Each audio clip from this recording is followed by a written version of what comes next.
to announce that a quorum is present, which everyone's here. Meeting has been duly called and the notice of the meeting has been posted. In accordance with the Texas Open Meetings Act, it is now 6:04. Sorry. Dr. Waddell. All right, thank you very much. This is our budget workshop for this year. And you guys have been really busy. We've got a number of things to talk to you about. We're excited about being able to present to you and not wasting any more of your time. I'll try to get Dr. Nancy. Do we have a budget workshop?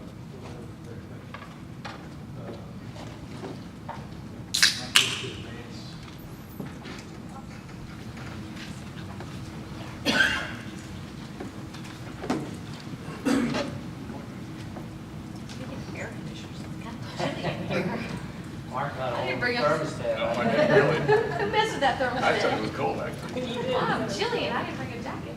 It's always exciting after we get our first, after the legislative session, to try to see what has happened and try to decipher the things. And we still have, I believe the governor has until Sunday to sign some legislation, so, or to allow it to come into law without his signature. But we're still waiting on some key finance bills that we think they'll proceed. So our purpose is we kind of gave you a look ahead back in January, and we'll certainly keep looking at this, and we'll have a couple more bites at the apple before we go to adoption on Thursday, the 29th of August, which we have to have some statutory deadlines to have the budget adopted prior to.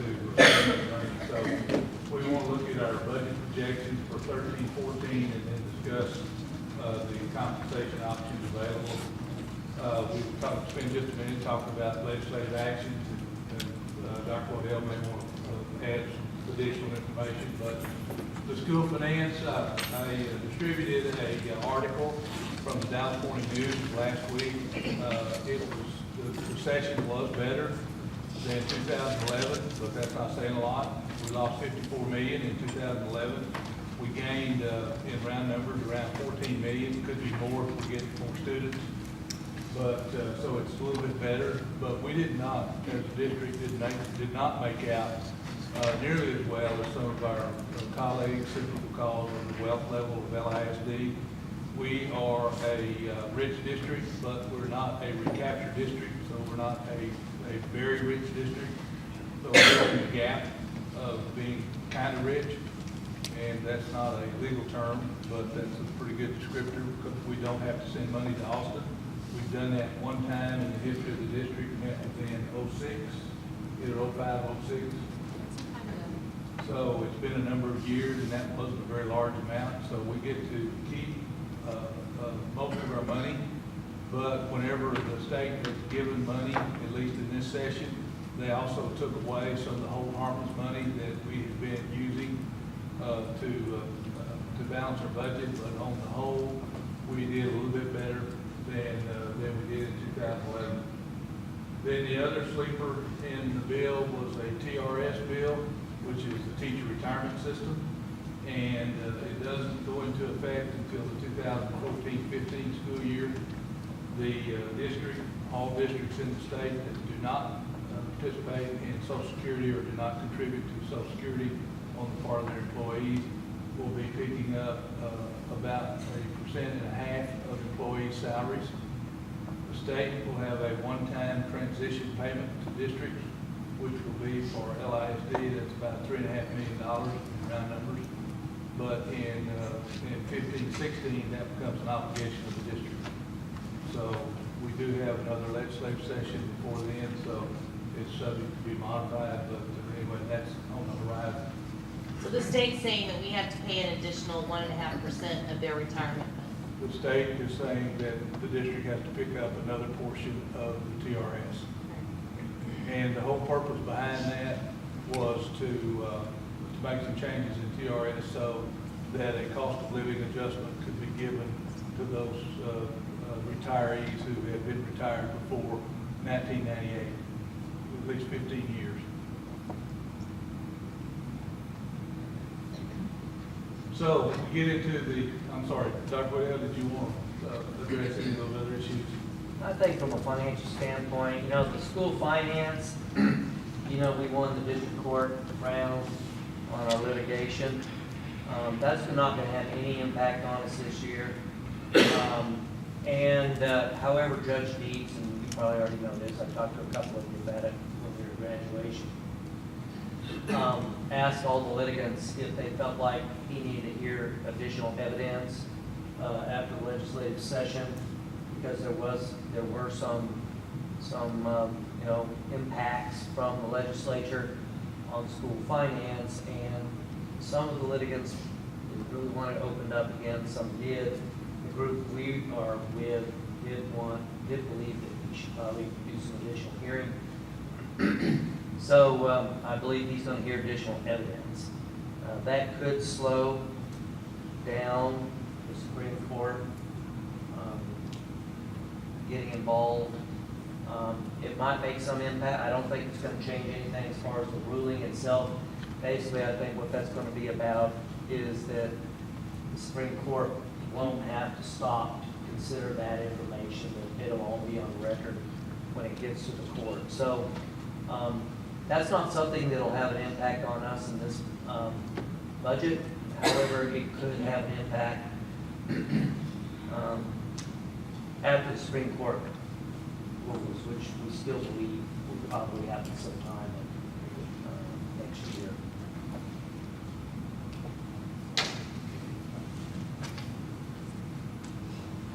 Hey, Dr. Burton, on this TRS deal, is that ongoing then after 2016? Well, that's what we believe right now, is that that'll be every year. Are we currently paying anything right now? Well, that's a good question, but it's got several moving parts to it.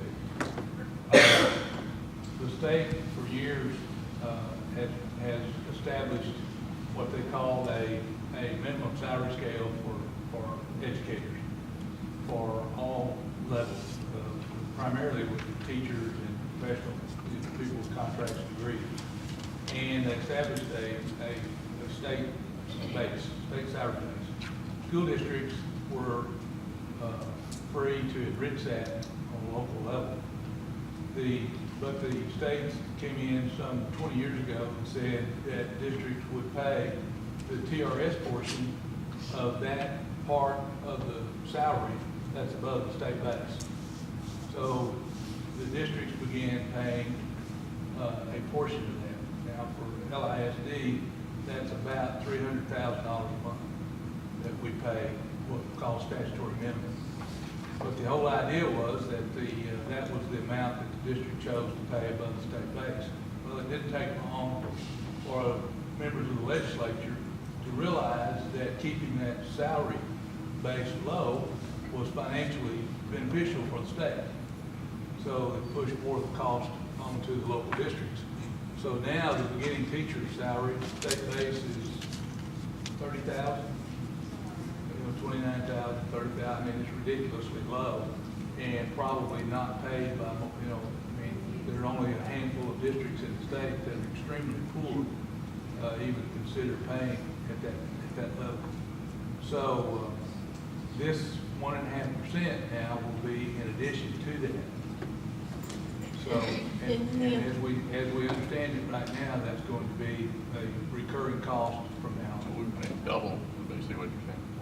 But do the employees contribute to that as well? Yes, they do. The employees contribute. It's going to be a graduated scale. I believe it's 6.4% for 13-14, and then 6.8 for the following year, and then it goes to 7.4, and it caps out at 7.7 in 2016-17. The state's portion that they put in on the state minimum, state base, is 6.4%. That Lisa's our payroll expert, 6.4. So it's like a lot of things that has happened over the years, it's been beneficial for the state to write the rules in a certain way that the district picked up on the cost. So for the statutory minimum piece, that's about $3.6 million a year. This will add another, so that'll be 7 million. And so what are the employees of that portion? What's provided by the employees or what's contributed by the employees? They contribute, they contribute that 6.4%, and then next year that goes to 6.8. And what's that number when it's the grant number? That's different. The numbers Dr. Burnett was talking about is Lewisville School District contribution. Yeah, that's our contribution from our budget. The employee portion just comes out of their salary. Okay, so that doesn't go towards this up here? No. So basically, the retirement system will be getting the 1.5% plus the state portion plus the employee portion. So in round numbers, around 14–15%.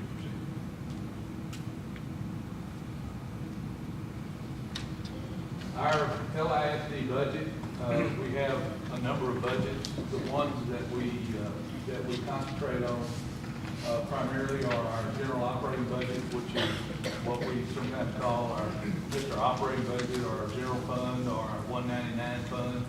But that is our operations budget that we pay our instructional salaries out of, our utilities, our supplies. And so then we have the general operating budget is the one that's supported by our maintenance and operation tax rate. Our debt service budget is exclusively to pay off the bonds that the voters have approved and that we've sold. So every time we sell a bond, our financial advisor gives us a amortization schedule, and then that is factored into what our debt service has to be. And then we have our food service budget, which accounts for our child nutrition program, free and reduced lunch, and those. And then we have a number of special revenue funds, which are federal and state funds that are restricted in nature. The board is not required to approve those simply because they're restrictive in nature, and when the state or federal agency approves those allotments, then it comes tied to a budget or a certain use. That's like the title funds, right? Title funds are part of that, yes. And then, of course, the construction budget is funded from the bond sales that carries over from year to year since it's project-based. We don't ask, when we approve the project for, let's say, the ninth grade center, well, then that establishes the budget for that through the length of that contract. And then the general operating budget, this is our main one. It's supported by the M&O tax rate of $1.04, and that tax rate is capped unless we choose to submit to the voters for a TRE. We do have, at least on paper, theoretically, we do have the discretion, I guess you could say, to go up an additional 13 cents. But if we go above the $1.06, then the pennies are subject to recapture. Of course, all of that 13 cents would be subject to voter ratification. And just to be clear, so we don't start any rumors, we are not suggesting that we consider a tax rate election. It's just an option. We are not suggesting that we consider a tax rate election. It's just something that's that's available to the district. Just to, Right. two important things there, just because I've been asked this question by a couple of you. We're at $1.04. If we went to $1.06, those would be golden pennies. They would be the Austin ISD's tax base rate. And so they would be more valuable to us. After that, they go back to our tax base from $1.06 to $1.17. And those, however, would put us over the top, and therefore we get what you call Robin Hood provision. We would get recaptured after $1.06. Every penny of the tax dollar represents how much, how many million? We get, for the first dollar on the tax rate, we get about 2.3 million per penny in round numbers. And then for the 4 pennies, they are golden pennies, and we get about 3.7 million for those. So the state kicks in an additional 1.3 million for each one of those 4 pennies. And that would continue. You'd get an additional 1.3 million for each of the pennies above the $1.04 up to the $1.06. So the two, if the district ever chooses to go to $1.06, then that would be in round numbers about $7.5 million.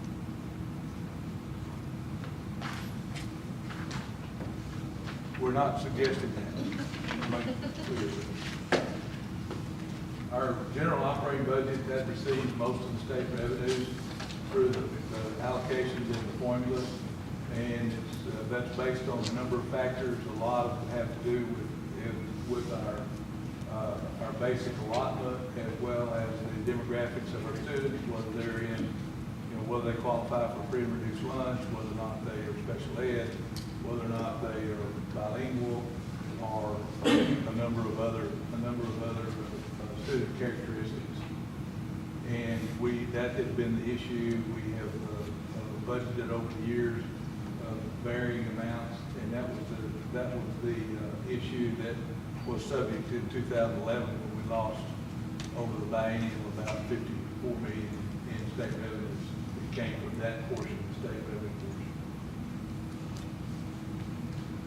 Debt service, that budget supports, that's the tax rate that supports the debt portion, and that's based on the amortization schedule. We are waiting, obviously, we're waiting until the certified rolls come out on July 25th from the Denton Appraisal District to finalize what we believe finalize our tax rate for our debt service. For 2012 and 13, it was 41.3 cents per hundred. That's added to the $1.04 to give us a total tax rate of $1.45.3. Now we're estimating that our tax rate will be in the neighborhood of about 45 cents and change for 13-14 based on the bond sales and based on what we told the voters. In the voter education material from 2008, the tax rate for 13-14 was projected to be 46.5 cents. And we're going to be, we have sought to stay about a penny below that, and we think we can do that again for 13-14.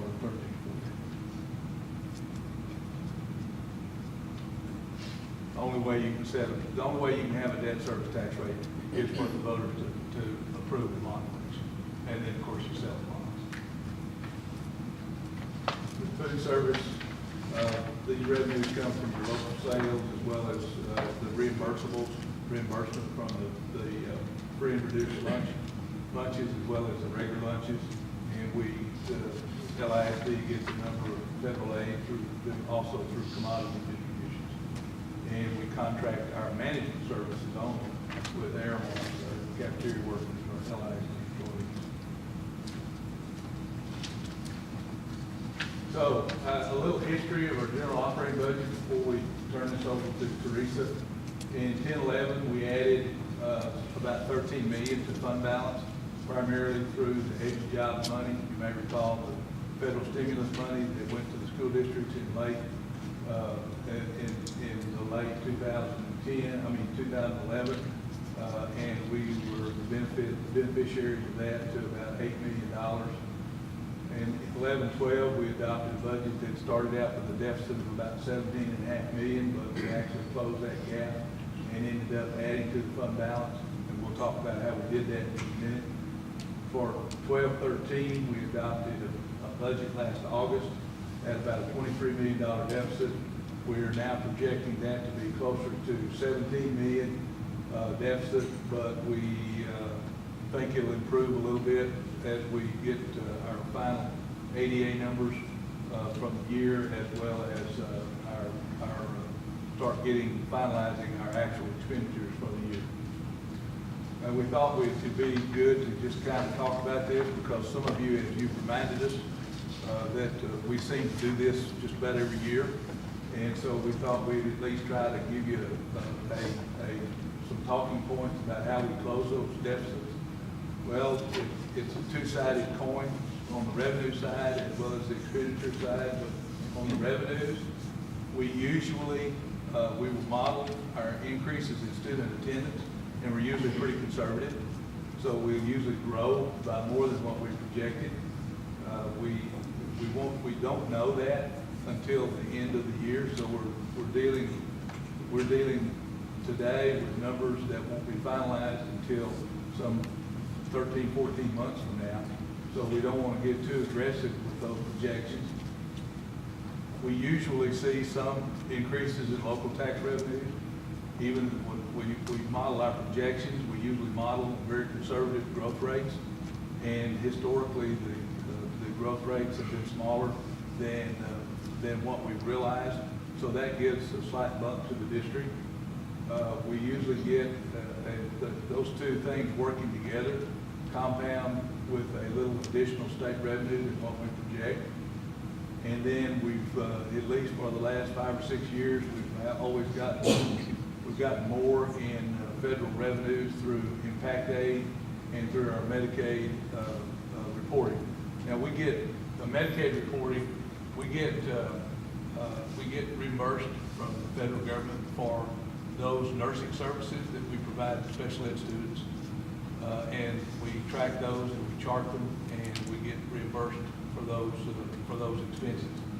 For the impact aid, years ago, the federal government, I guess they had extra money or whatever, but they decided that if you had significant federal lands in your school district that were tax exempt from local property taxes, they would give payment in lieu of, or what they call impact aid.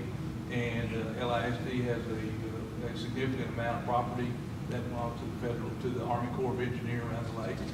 So we get federal monies in lieu of local property taxes for that. And that has, we've watched those too closely because we have been concerned about the impact of sequester. But to date, we haven't seen anything that's going to cause us to do any major revision in our projections on those. On the expenditure side, well, if positions are eliminated, from time to time, we don't always take those positions out of the budget. We have a lag, and sometimes those positions are not filled, so that money is budgeted but not spent. We've been benefited from hiring green, which we've replaced, as we've replaced some of our veteran teachers through our incentive plan. And let me make it clear that sentence there, LISD has not laid off any employees because of the budget crisis. Some of you remember that discussion some 2 years ago about the angst that caused about what to do with our probationary teachers, but we didn't take any of those adverse actions. So, but hiring green has resulted in some budget savings, but we've replaced some higher paid veteran staff with some of our newer employees at lower rates. And then we've had just general spending. If we don't spend the money in, say, utilities, if we keep it a little warmer than it is here tonight, well, then we might save a little bit of money. And so when the dust settles at the end of the year, all the money that we don't spend throughout the budget gets swept into the general fund. And as a result, over the years, in some savings. I got a question on those incentive pays that's been going on for 2-3 years now. This is their third year. 3 years. How much have we paid out?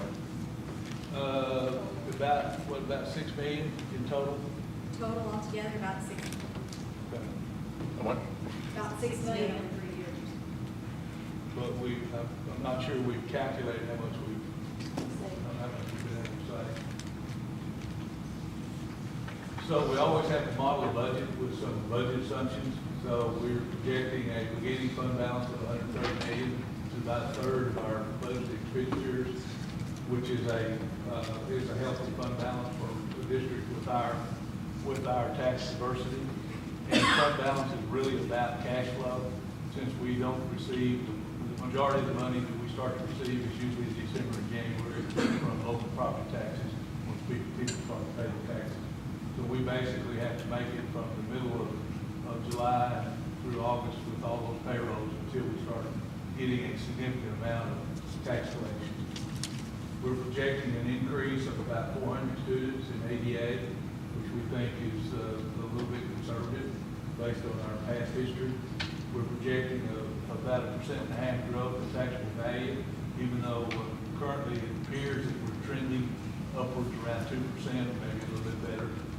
And then 99% collection tax rate of taxes. That is a significant factor for the state. It's not particularly significant for us since our tax collection rate is really good. But there are districts in the state that have an abysmal tax collection rate, and the state years ago decided to put that as a factor in there to encourage districts to collect their local property taxes. A lot of districts didn't bother to do that. So we're only projecting 400 new students? Right. For That's next what year? that's what we're modeling. How many do we have this year? We don't know for sure yet. We haven't gotten all the data back. It's about 5. We'll. It was at the 600. Yeah. Was it? Okay. All right. 550. I thought it was more than that. Okay. Yeah, I mean, the district has been. Right. The days right. of the 2,000 student increases, we haven't seen those. in No, that's right. Quite a while. But We that don't is- want to overestimate that, we want to underestimate. That's right. I understand that, yeah. So what, is it July that you get the tax roll? Yes, July 15th? July 25th. 25th, okay. We'll I have mean, that. mine went up significantly. Well, and the projections we get from the tax office look pretty good until the first week in June, and then they start going down because of all the protests. Here is a history of our fund balance since 07, 08, and we tried to show you what we projected and what the actual or the audited amount is, and the projected is in blue. So we have our trend is to be pretty conservative, and we've missed it in a good way. Which if we're going to miss it, that's the way we want to miss it. And you can see our current estimate. And then this is the same fund balance information compared to the board's directive to reserve 45 million in fund balance and not touch it. But we have that's your, it's a month and a half operating expenses, but that's what we've established as our non-negotiable, never go below that. Is it time to increase that? Because that was a while back. Well, I think would be a good discussion to have. Probably, I would think it would be time for us to increase it to, because we are conservative, so we want to make sure we have that. yeah, probably, 2.5 to 3 months would be probably a pretty good number. Right. Somewhere between 20 to 25% would probably be pretty good. Okay. And then we try to give you a summary in August of 2011, our ending fund balance. In 12, last fall, our audited ending fund balance was 147 million. We're projecting right now 130 million. We say that we're certainly working toward and hoping it'll be better than that. And for the past 4 years, at least since August of 2009, we've adopted budgets that projected an ending fund balance of about 105 million. But we've always managed to improve that position. So we're going to be, when you look at the numbers here in just a few minutes, we're going to be in that, basically that same arena. And we think we're positioned to do what the district needs to do without, adversely impacting our long-range financial position. So I would invite Teresa she distributed the details on the budget. I'll let her go through those. Okay, first, let's take a look at where we're at in the current, what we're projecting to end up. Looking at the revenue, we have projected about a $3 million increase in state revenue, and that is because of the variance between the ADA we budget at and the ADA we anticipate winding up. So that's going to generate $3 million more in the federal revenue, and this one just increased last week. We got another check for impact aid. So far this year, we have received $7 million in impact aid. They were very far behind in their payments, and now they've caught up. So I wouldn't anticipate the same thing to happen next year. I think that'll now start to level out. But for this year, it's caused a positive variance of $4 million. So we picked up a little over $7 million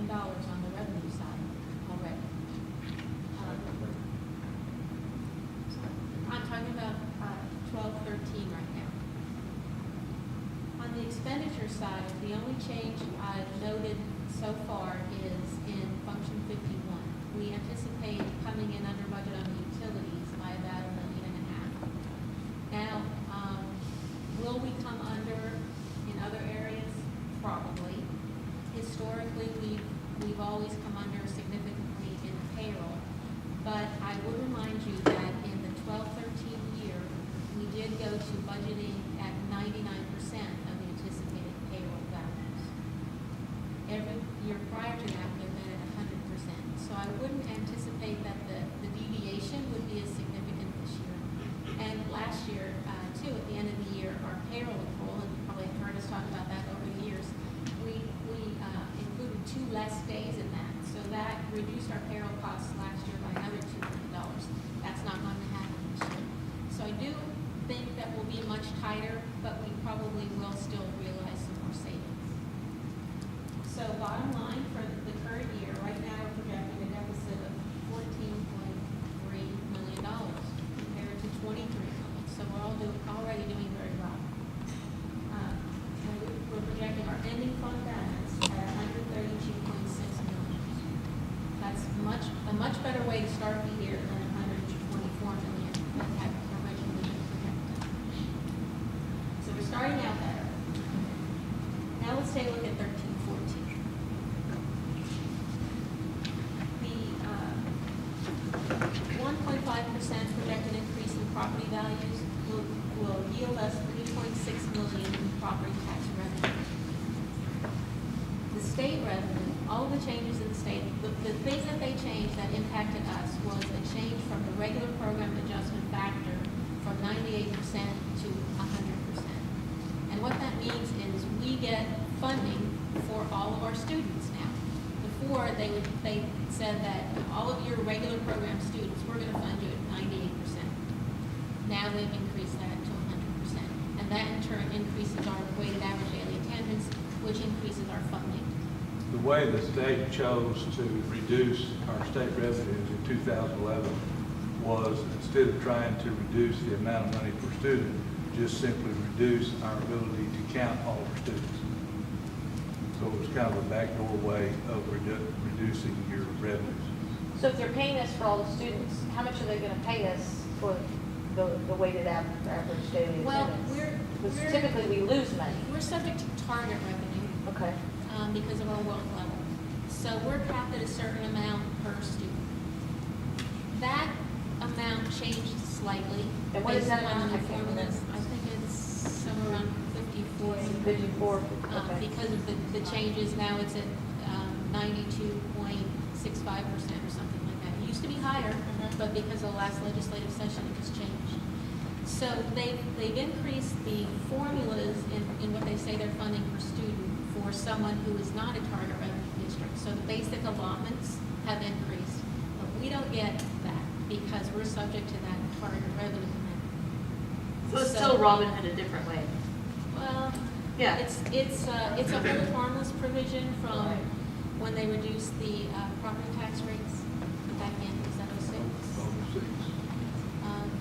So, until we get above that target revenue level, which is going to happen maybe next year, or not next year, not 13, 14, maybe 14, 15, we may be over that hump, definitely in 15, 16, unless something changes, and Right. you never know. And then when they increase the basic allotments, we'll be able to reap that benefit. Thank you. So from 12-13 original budget to what we're projecting for next year, we'll pick up $8.6 million. In federal revenue, you see we're reducing it by $3 million, and that is because of the Medicaid revenue. There was an overpayment last year, and we think what they're going to do is not pay us for the next couple of years until they get their money back. So we had $3 million budgeted in 12-13. We're not going to budget that in 13-14. So that's what that $3 million reduction is. Net change in revenue is $9.1 million. That's an increase in revenue, $9.1 million. On the expenditure side, the numbers you see here by function don't include any changes in salaries or staffing. So this is net of that, it's just non-payroll related changes. The total is 3.3 million. The biggest chunk of that increase is in function 51 and relates to a one-time charge for our wide area network. The increase in that function is 1.7 million. The payment we have to make for the wide area network is 2 million. Again, that's a one-time charge, so that will not carry forward. There were other increases in that area. There was a $500,000 increase in utilities, an increase in the Sodexo contract, a couple of other smaller things. And then we reduced the total by about $1 million in utilities that were going to transfer over to the food service fund.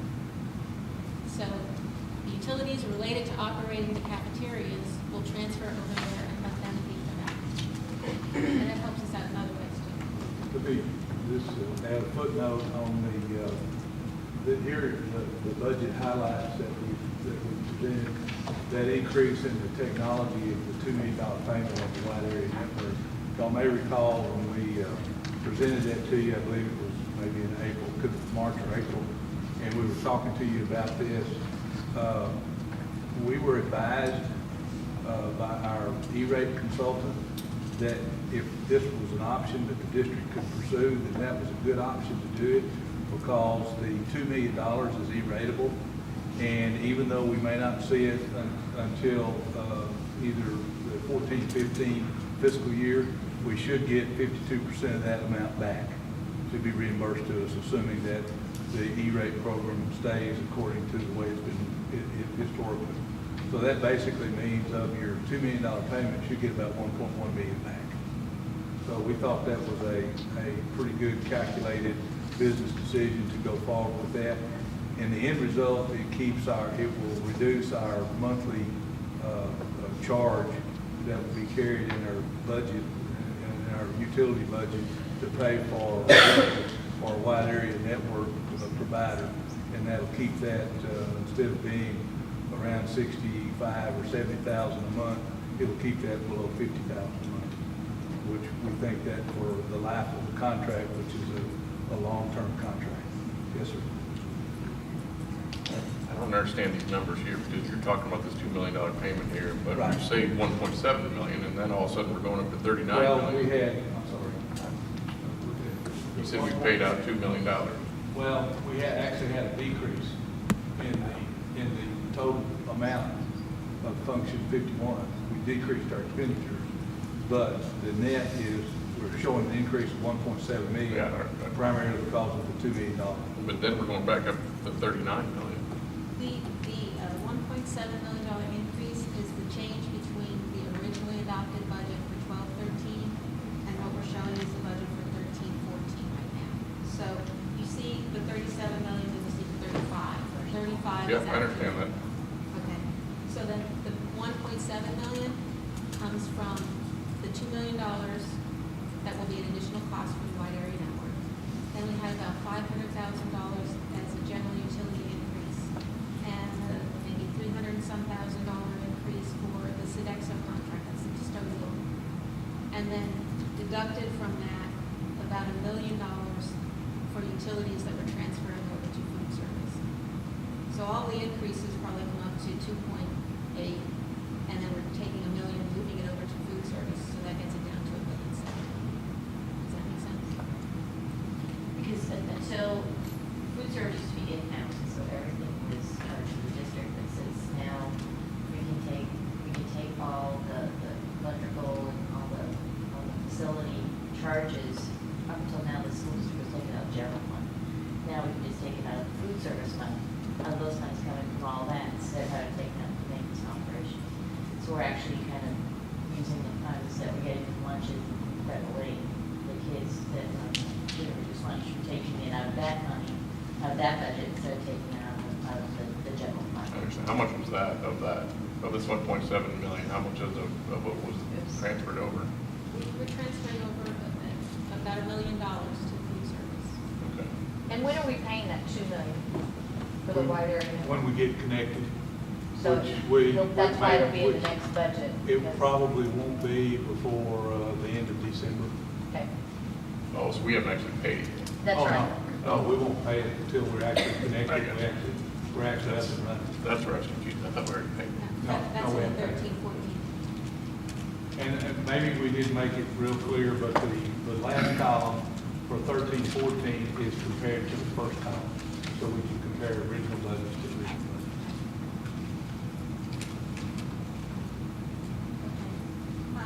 Other areas that had increases are really areas that are instruction related.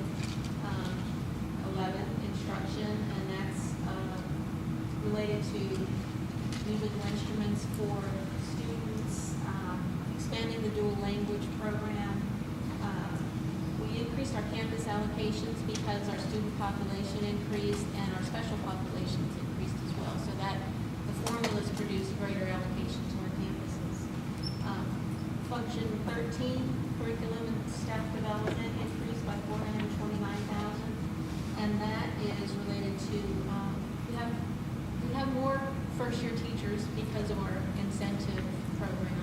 So we have a younger staff, and we're providing more support to that younger staff, and that costs a bit of money. And we're also in the strategic design process, so we're allocating a little bit more money there.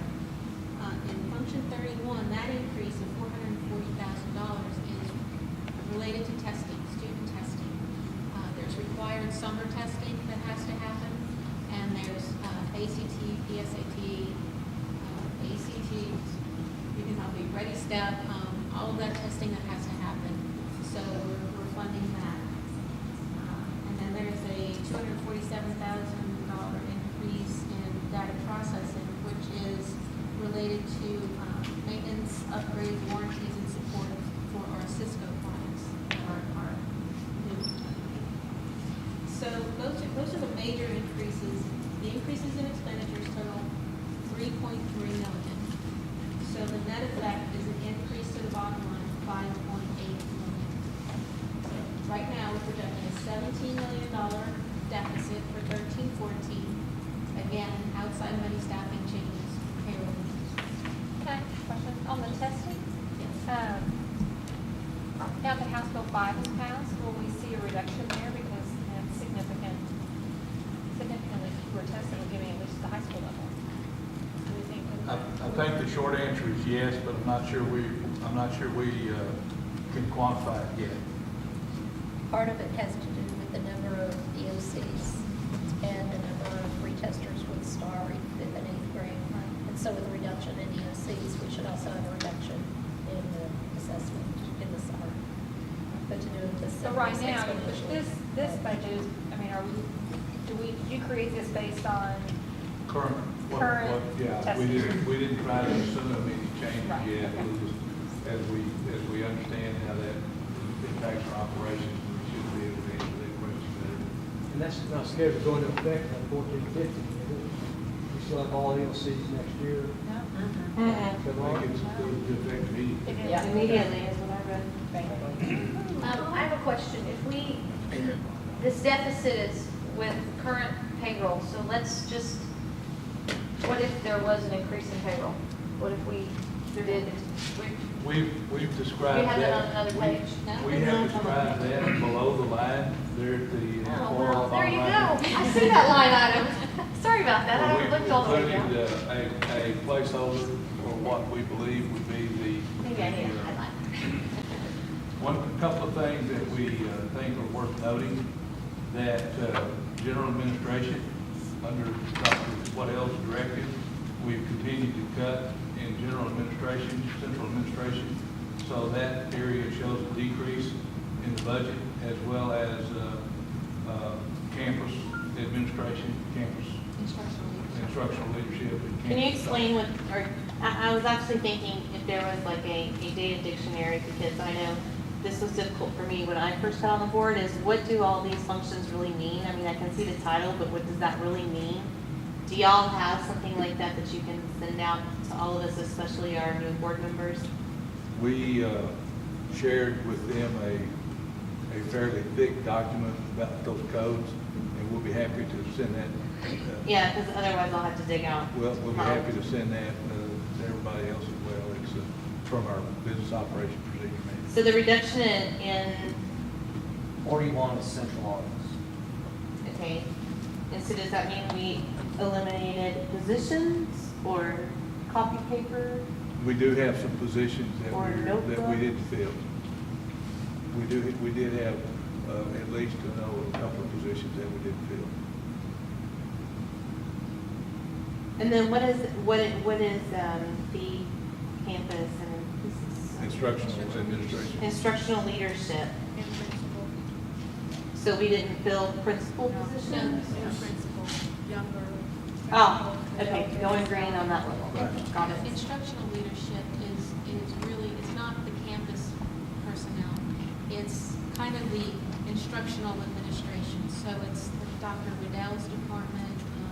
It's the administrators that are over the instructional area, as opposed to general administration, which is folks like myself and Dr. Burnett, finance, accounting, human resources, payroll, purchasing, that kind of thing. So 21 is instructional leadership, which is the leadership that is directing the campus staff. So that's, you don't see that as additional central office. Yes. And then school leadership at the campus, that's 23. It's 23 Thank you. campus. But that went up by 80. right? Which I think if you're gonna, Right. yes. I'm reading this. if- Okay. So, Yes. to me, the trend you want to see is you're gonna go up in something, you go up in campus Campus leadership level. and not in general administration. I would agree with that. I got a question. On this instructional leadership, what's included in that? I mean, what kind of positions in that?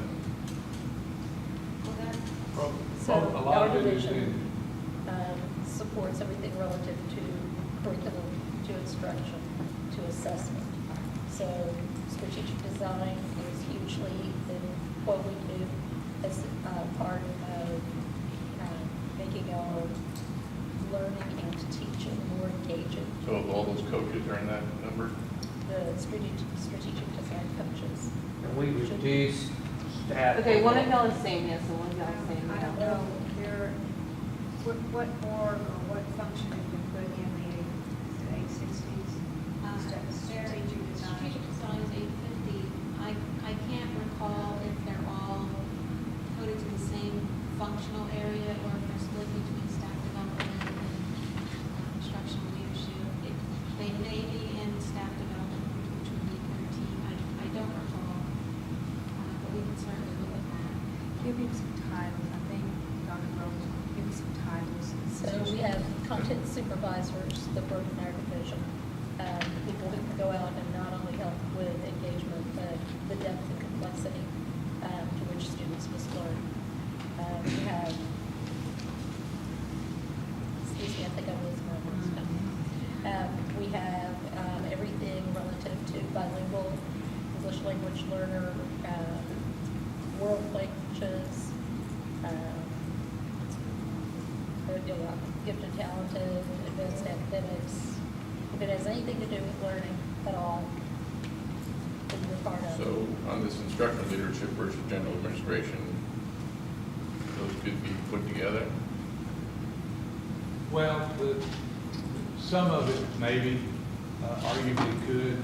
The district has some discretion on how you code things, but we have, but your general administration is really what's associated with the finance department, superintendent's office, and operations.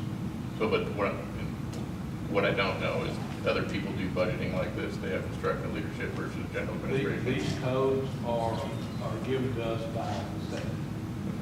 We have a financial accountability system, accounting system. I understand that, but who determines that? Who goes into what section? Does the state determine that, or do you determine that? We have, we've got some guidelines that do. If we have, if it has to do with the supervision of instruction, it's eligible to go in that. It's eligible to go in that function. So those coaches are probably in there then? The strategic design coaches, they could be. They could be there. There might be some of them that are more campus-based. They might be in function. And it's,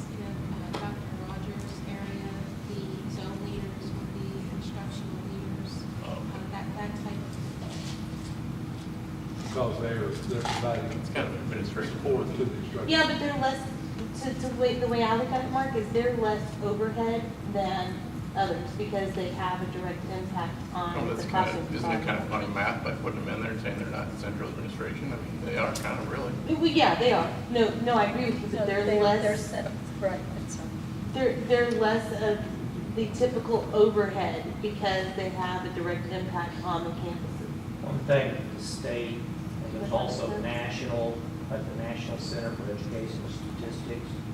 When George Bush was president, I think they started to try to delineate what was the percentage spent on instruction. And that would be direct instruction in the classroom as well as resources that directly supported instruction.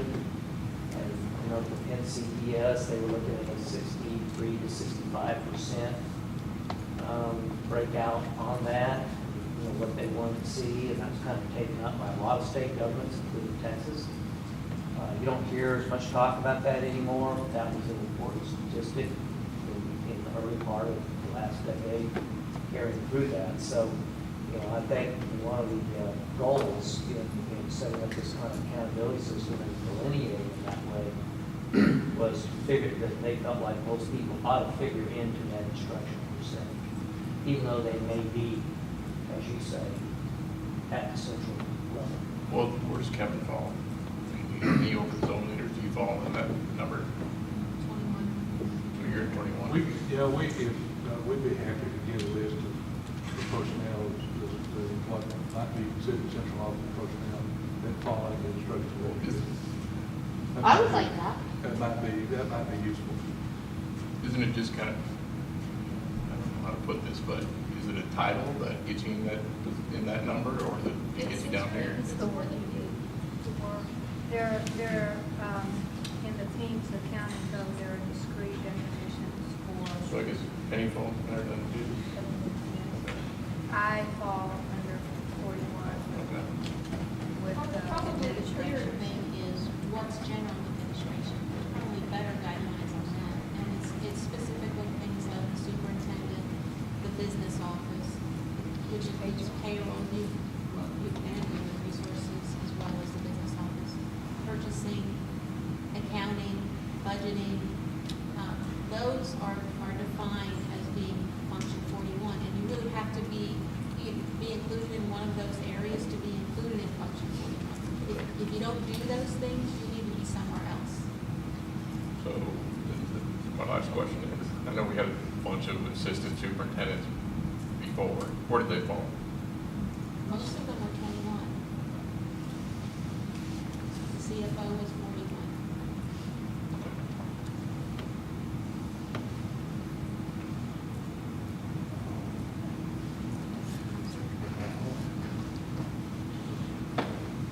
Right. Dr. Haynes would be at 41.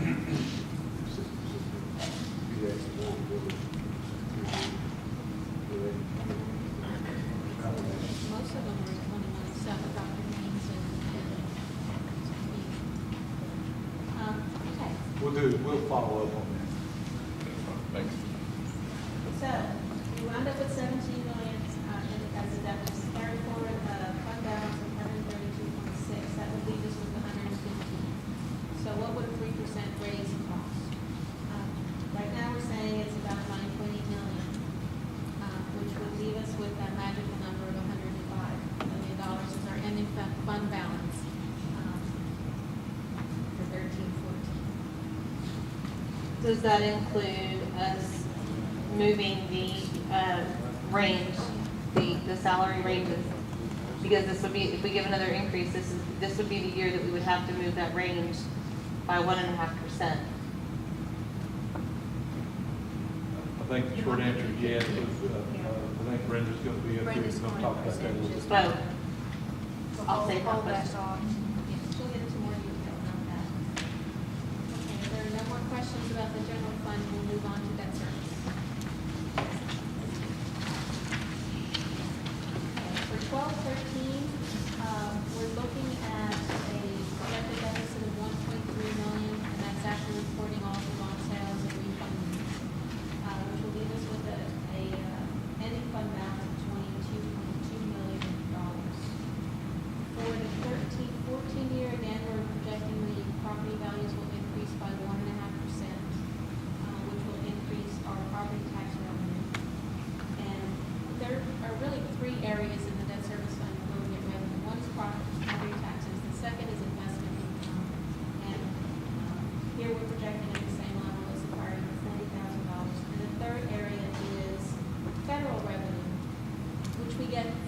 thing, and that's the Build America bonds that we sold in 2010. We are reimbursed 35% of our interest payment that we make every year from the federal government.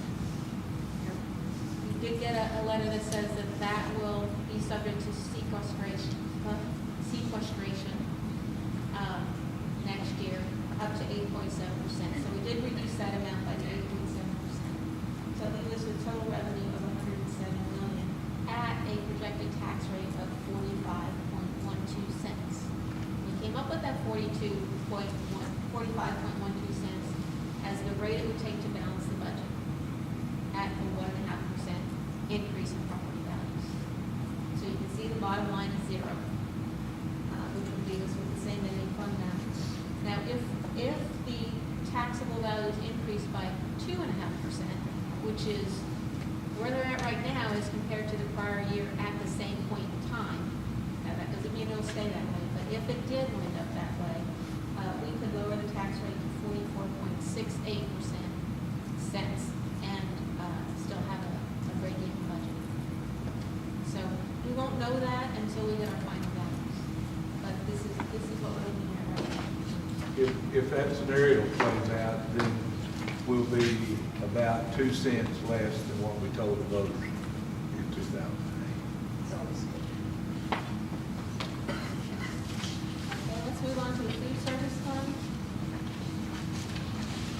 The original budget included a deficit of $1 million. Right now, we're looking at a surplus of about $642,000, which will leave us with an ending fund balance of $4.3 million. We are projecting increases in revenue in the local revenues. The school lunch prices are going up by 10 cents. I believe that was a mandatory increase. In the federal revenue area, the reimbursement for lunches, the federal reimbursement is going up by 6 cents. So that's going to generate close to $500,000. So the federal government demanded that we increase our lunches by 10 cents, and they're gonna reimburse us 4 cents. Did I get that right? I mean, 6 cents. Right? Federal government says you have to raise your prices of your lunch by 10 cents. All the lunch prices that we've had increased over the last 3 years have been mandated by the United States Department of Agriculture. Okay, and I then, think and they had an issue last year of when we got an additional 6 cent reimbursable. And I think that's right. I think they're increasing 6 cents, and our mandated rate was 10 cents. I think that's accurate. We'll check on that. So they're both going up.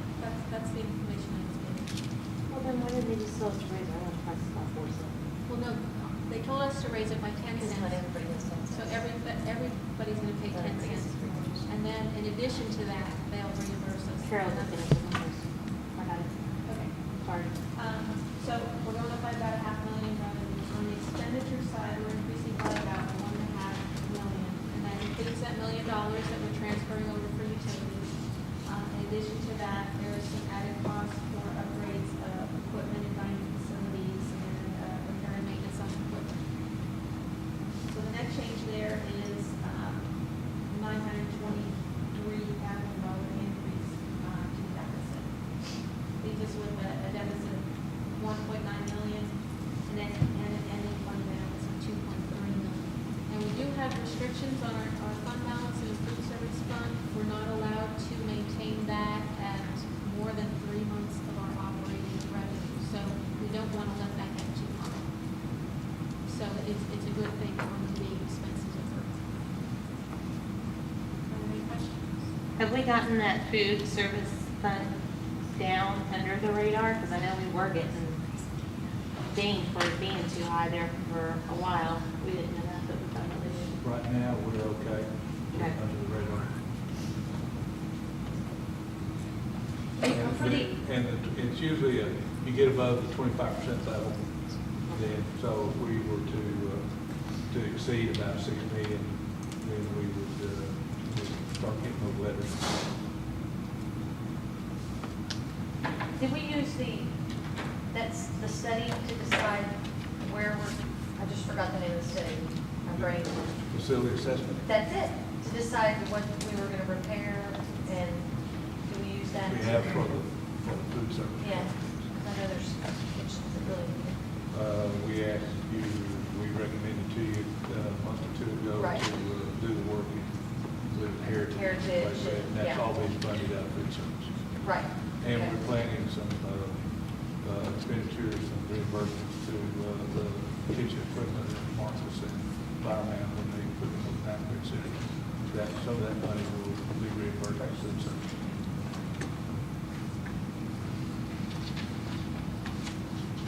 So we will continue to try to use food service for all eligible and legal purposes to make sure that we don't keep too much money from that.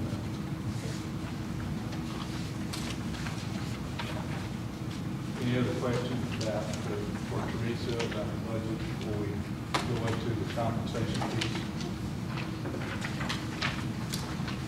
Thank you. Thank you. Thank you.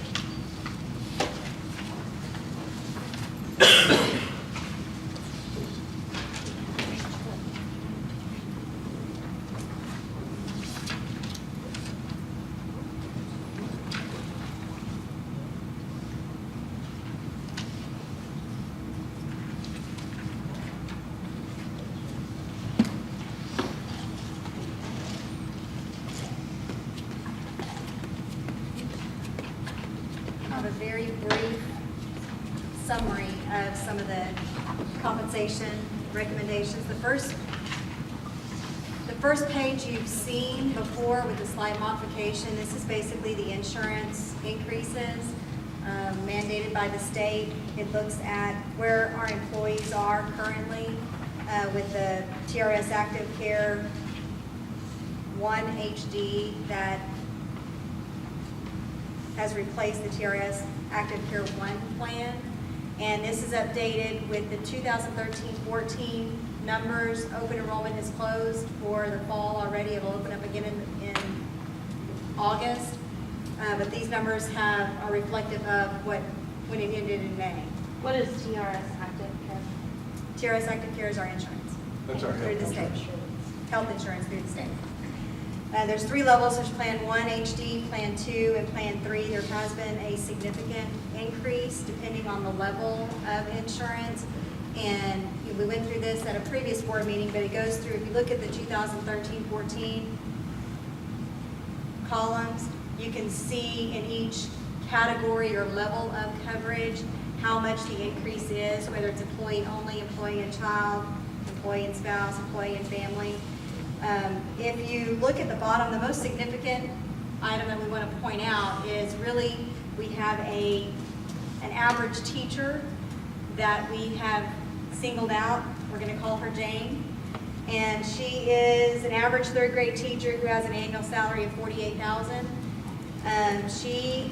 If she had no pay increase whatsoever, was still on her same insurance as she had the previous year, and she covered just herself and her children, and she was on Plan 2, she would have a 2.75% increase of her annual, of her premium. It's $1,320, which is her insurance increase for the year, if she does nothing different. So if there was no increase for salary, all of our employees would see a reduction. As long as they had our health insurance, they would see a reduction in their income, monthly income. And that's just on employee and children. If you're on employee and family, there is a significant increase in most of the levels. Almost a $1,200 change for employee and family on the high deductible plan, $2,000 increase in Plan 2, and almost a $5,000 increase if you're on Plan 3 for a family. So that gives you a perspective of why we're looking even at salaries. When we started looking at the pay range system and looking at on the second page, last year when we went to the pay scale or pay grades and pay ranges and pay job families, we wanted a comparison of where we were in our starting salaries with other districts. Last year, before we did a pay increase, we were at the 75th percentile of our comparison districts, which we made a decision last year to increase our starting pay, which brought us Right now, we're around the 33rd percentile, the top 33% of our comparison districts. And right here on the left, you see which districts we're compared with. So out of these 21, and these are self-selected comparisons. These are districts that we compete with, that we lose teachers to or get teachers from. We are 7th out of 21. Right now, our starting salary is $47,500. In the last 2 columns, or last 4 columns, you see the what ifs. We have what if recommendations. You see that, for example, HEB ISD is still the highest, or proposed to be the highest paid starting salary district. And you see that those numbers are underlined. That means that they have already posted their starting salaries for 13-14. Only these 1, 2, 3, 4, 5 districts that are underlined have actually posted and approved their starting salaries for next year. So those are the only known factors. Many districts and many boards wait to see what our neighbors are doing and feel the waters to be very competitive, so that if they want to be in that top 25th percentile, sometimes they go $2 more than the person below. Right now, if we did nothing different, we would still be right around the 33rd percentile. If we, assuming that nobody else made a pay increase, however, we are hearing that many districts are proposing a 2 to 3% pay increase. That's what they're proposing with their boards as well. And you can see already that like HEB and Irving have already increased their starting salaries. Irving increased it by $800. HEB increased it not quite $1,000, $995. So you're looking at many districts are providing that increase, because even with an increase, some of our employees are still going to see a paycheck reduction because of the insurance. So the increase will still not compensate for all of the insurance in most cases, or many cases, if they have more than just employee insurance. We have the recommendation. That's kind of countrywide though. That's not specific to. It's not specific to. LISD, It's not. unfortunately. Yeah. It is not. And we don't know what they're paying for insurance either, unless they're on TRS probably. Most of them are. Yeah. Most of them are. You can see the number of employees on the other page, exactly how many of our employees are.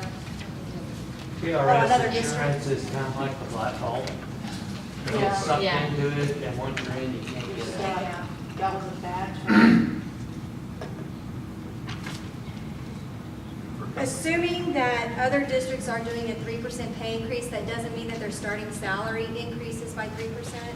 Typically, beginning salaries are modified from a previous year by about 1%, 1.5%. Our recommendation is right around 1%, increasing to $48,325, which is about half of what a 3% pay increase would be, a little less than half. If we did a $48,325 as our starting salary and other districts increased their salaries at the same rate, we would still be right at the 33rd percentile, 25th percentile, depending on, we're very close to some of our other districts. I'm assuming that Northwest, Denton, right now they're at 47.6 and 48.2. I'm assuming Denton is not going to do up to 49, but we don't know that for a fact. If they do that full 1%, then we would still be right at the 33rd percentile. If they do a little bit less than that average, then we might be in the high 20s in our range. So you're gonna suggest that we move our salary range by 1% and increase our employees' pay by 3%? On the midpoint. 3% on the On midpoint. the, I understood that Yep. part, yep, thank you for Yep. clarifying, yes, ma'am. On the midpoint. We've had many discussions about the midpoint. I have a picture. Yes, you do. If Other districts did 0% and we did the 3% and moved our starting salary up to the 1%, we'd be right at 4 out of 21. Assuming that nobody else did anything else, but We would be in the top 25% at we that would be in the point. top 25%. And that was our goal. That's our goal. But we have no control over what other boards are doing. Because So they're we waiting have on to us just to present. decide. They're waiting on us. Well, they're In some waiting on each cases, other. Yeah. we wait on each other. Right. They're, go ahead, just keep going. I mean, we talked to You're them, I talked to probably 6 of them today. Yeah. And they said, well, what are you proposing? Right. And what are you proposing? So I have a spreadsheet of what I'm hearing and what they're saying. Tell them we're gonna move our salary range by 10%. Oh, I said, we're probably gonna do 51 to 25. Yeah. But they laughed, they knew that wasn't gonna be a reality. Brenda? Yes. What is the state of teacher availability at this point? Very good, actually. How many applicants We do you have, I think, 26,000 applicants in our system. We've screened more than, I think, 2,000 are available and good and ready to go. We have right now only about 130 vacancies left. We've already hired 164 employees. So we're more than halfway there, and I think we're gonna get probably, I think we got in about 40 recommendations today. So they'll be closing, those windows you have to be posting for 10 days. So we're getting lots of great quality applicants, and we're actually starting ahead of time from this time last year, ahead of schedule. So what is the advantage of trying to get into the top 25 percentile? For those outstanding applicants, we lost one today. We had one that accepted a job and then was offered a job at HEB. Ooh. So took that job for the extra $2,000. She'll be back next year. She'll be back next year. Well, and so. We don't want her next year. How many do we actually lose? I mean, what's it actually costing us as far as, teachers that are in that situation? I don't know that you ever know exactly because, I mean, you hope that they're looking at us and wanting us, for Lewisville and what we can offer and what our innovative thinking is. We don't have many offers decline, maybe less than 2% are actually declined, or actually take a job and then back out before the deadline. However, we do hear a lot about, I'm gonna shop. I don't want to give you an answer today or tomorrow. I have an interview elsewhere. How many of those do we lose? I don't know. We don't track that information. It's a small number, I would think. I would hope they want to come to us for all the other stuff that we provide. My concern here is I see us every year going, our beginning teachers, we've got to keep that salary. But, those have been been teaching for a long while, they seem to plateau, and we don't seem to have concern for them as much as. And that's every district. Every district has a maximum salary, whether they have a pay range system or they have a step system. There is, just like in any position, there is a maximum a ceiling that you can earn, except unless you're in sales. That and doesn't have no- include most, it's just a few people that do that. Most of the teachers Are within the range. Whatever percentage we give as an and last year we gave everybody, regardless of whether they were over the cap or not, we still gave them some money. So nobody walked away without something. Last year, we only had 350 employees that were above the maximum under pay grade. And this year, already with the projections, with resignations, retirements, whatever that may be, we're down to under 200 that are above the maximum under pay grade. But I see what Mike is saying, if we can promote more what we're doing for our established teachers, because we were saying on the screen, we're going green, and we're hiring the new teachers, and it's the other teachers that are with us, what about me? I mean, that's the mentality. And so how can we promote that to help them know how they're cared for. But you also have to realize that we want people to grow in their job. I mean, it's just simple. Agreed. As for anybody that is, like, for instance, I know that for my husband, once he hits that cap of where he is, he's not gonna go above, doesn't matter what a great job he does. Right. You know, they want you to push yourself forward and move up in the job plans and, into another position. So And I'm not that's necessarily just talking growth. about the count, but, yeah. I mean, that's just part of working. I mean, you can be, if you make a decision, you want to be a fifth grade teacher for 25 years, that's great. You want to be the best, but there has to be a cap somewhere. Yeah. Because, you can't suddenly have a fifth grade teacher making more than a superintendent. Right. No, I agree. I mean, more experience is more salary. Sure. And the lower, probably within the first 15 years, there's a less discrepancy between years of experience than it is after year 15. Right. After the midpoint, which is not necessarily year 15, but it's close to year 15, beyond the midpoint, there is a higher discrepancy and amount between the years of experience. So in theory, experience is worth more and has higher differentials between those pay years. Would we have any teachers that have been here, I want to say 1 to 3 or 1 to 5 years, that would be making less than this new No. suggested starting pay? Now, the recommendation is to, with the 3% increase on the midpoint, is a $1,650 pay increase, $1,650. And so you're increasing the starting salary by $800,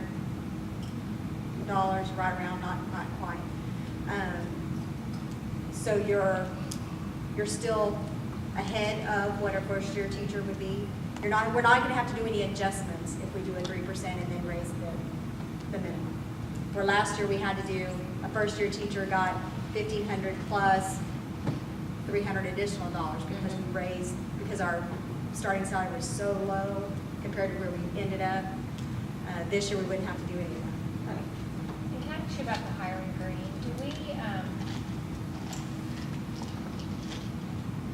Do we still, I mean, there are people that apply in our district that have had years of experience. With the pay range system, the discrepancy has, I mean, that's what the purpose of a pay range system is to shrink the gap.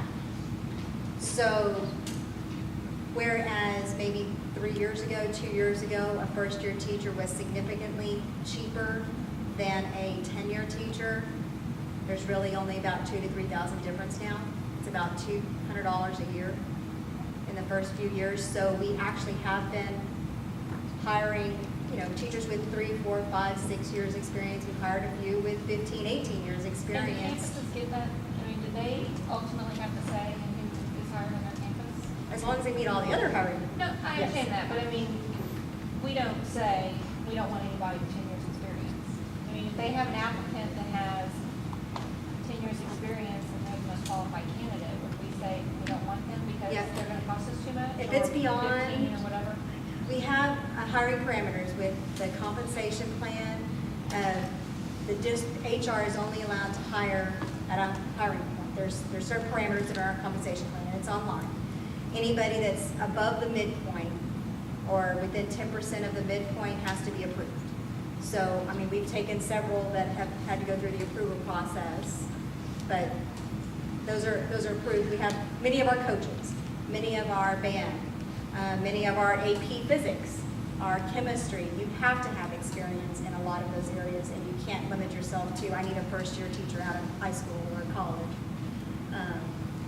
to take that. So you have to have experience for most of our. Right. But I'm talking about like the classroom teacher, a 6th grade science teacher, who maybe is somebody who taught, but has not been in the classroom for a while, but has those years of experience, and maybe it's most qualified. It depends on, I mean, there's a lot of things that go into that. Yes and no. I mean, if they've been out of the profession for 15 years, have they stayed current? Right. I mean, that's a big, Right. there's lots of questions that you go into, but yes. Absolutely, but I guess I just keep coming back to, at the end of the day, if the campus principal has a candidate that they believe is the most qualified candidate, are we?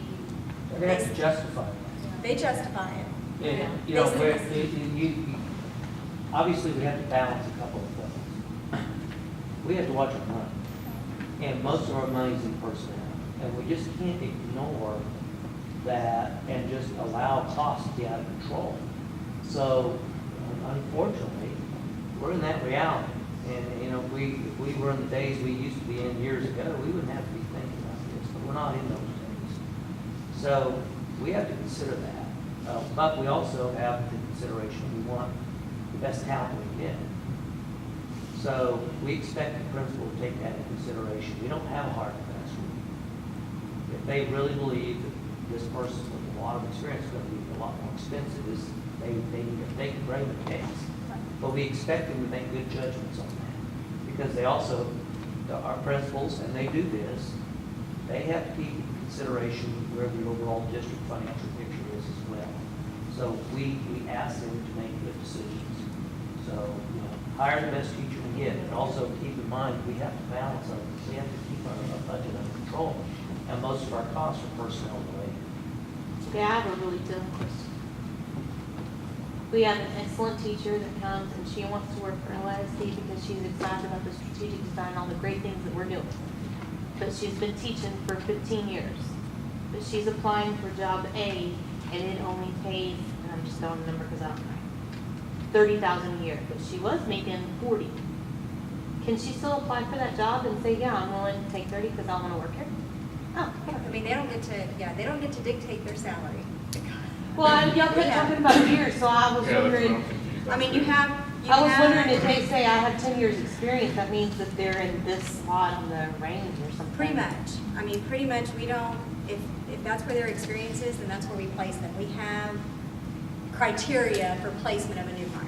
But why wouldn't you put on the job opening? We put a like salary range. They do in the rest of the world, the salary is gonna be X.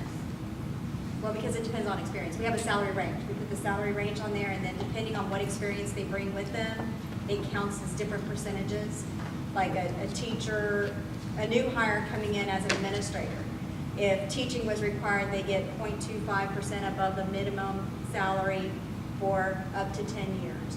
And then like experience, they get up to 10 years credit. So that brings anybody new into the district would be right around the midpoint. So even if they came in, like a principal came into the district and had 32 years of experience, they may only make commensurate with what is about a 15 to 20-year person in that same position. Okay. What about a teacher though? I mean, you're only talking A $3,000-$4,000 teacher we have, difference. yeah, a teacher we have pretty much a set line of, this is about what a first-year teacher, a second-year teacher, 3 years experience. We get their service records and we count it and we calculate, we have a calculation system that says this is how many creditable years experience they have, this is where they're.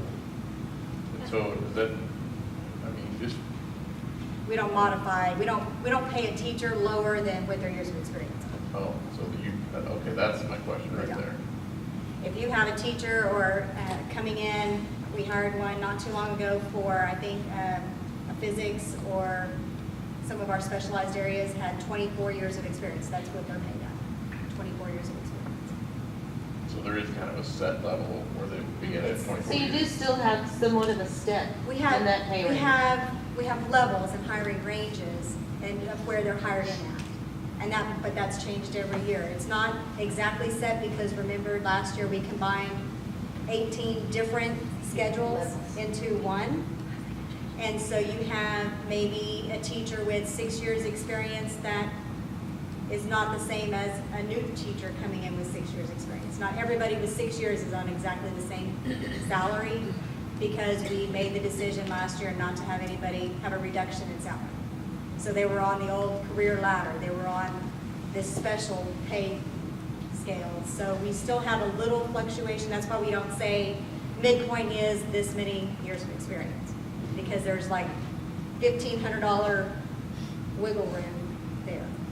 And we changed like our masters, that's like a one-time stipend. Is that It's a right? stipend every year. Oh, every year, okay. Oh, I thought we changed that. And we did, it used to be a different pay scale. Yeah. Now it's a stipend. Oh, okay, okay. It's a flat rate. It's a flat rate Right, stipend for a master's and a doctorate. On these new teachers, I kind of have a tendency to agree with Mike. I mean, if we had 26,000 applicants and were wanting to be in 5.5, I don't see the reason why. I mean, that's a lot of applicants. It's a lot of applicants, but how many of them are quality? Yes. I mean, we still get applicants that, But I would certainly hope that we can find some we can, I mean, there's still some hard to fill areas. areas. There's still some very hard to fill areas. There's some, foreign language. We're not trying to be number one. How many teachers HE. graduated last year? How many teachers what? New teachers graduated Oh, I don't know. per year, does anybody know? I have no idea. No, but I can give you about 10 of the names. Yeah, Sandy calling. I know. We're in the same, we're in the same bucket as all these other school districts, so we'll compel, you're talking like 15-minute ride. Okay, so if I'm gonna spend those 15 minutes and I'm gonna make another $2,000 a year, I'm gonna go and make the other $2,000 a year, I'm gonna go to the town. And you might be a Latin teacher, you might be a first grade teacher, but it all depends upon what they decide. Okay, yeah, Lewisville is the best, but I want that other $2,000 a year. So it really is, we're still fighting for the best teachers. We want to have the best teachers, whether or not they want to come to us, because we have better training, we have, might get more money for health insurance, it's better growth potential here, so that's the stuff they have to look at. Salary is just part of it, that's why we don't want to be number one, because we don't have to be number one, because they have a whole bunch of other incentives to come here.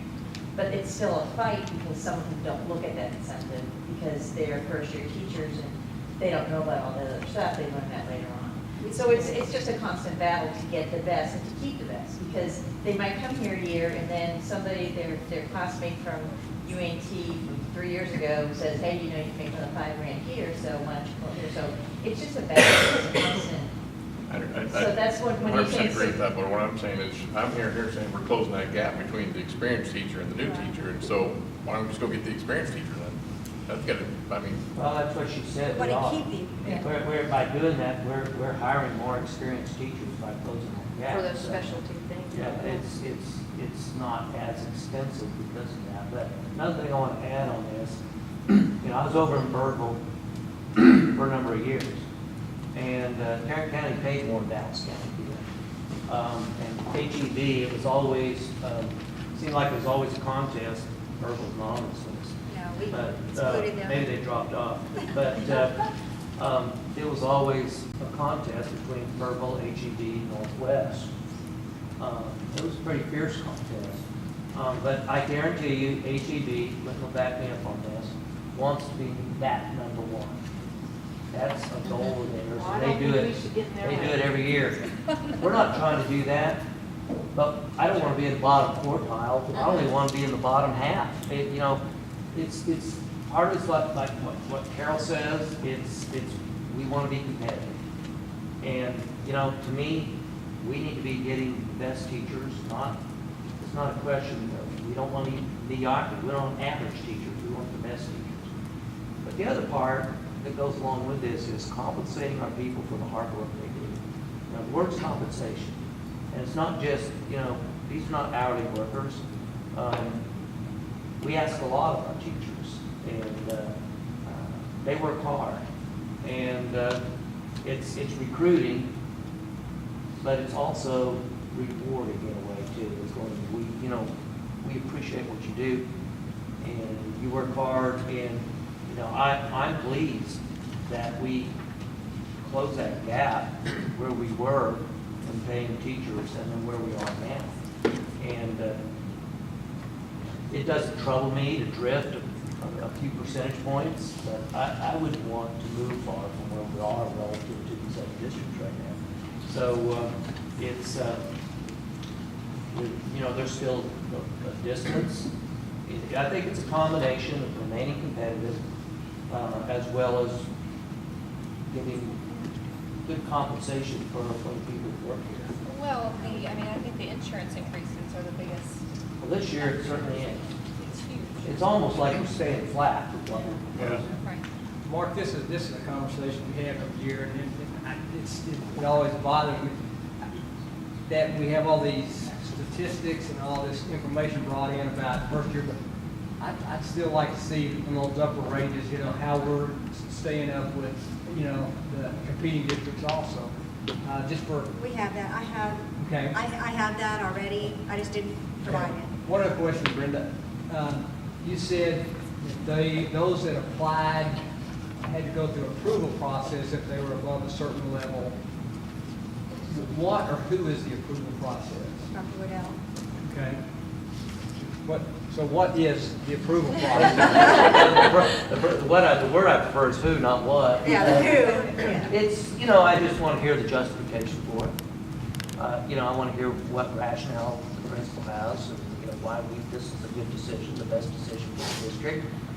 And I'm open-minded about it. I just want to be sure that, you know, they thought this through and that they had something to choose from, you know, and not just jumping at the first person they saw.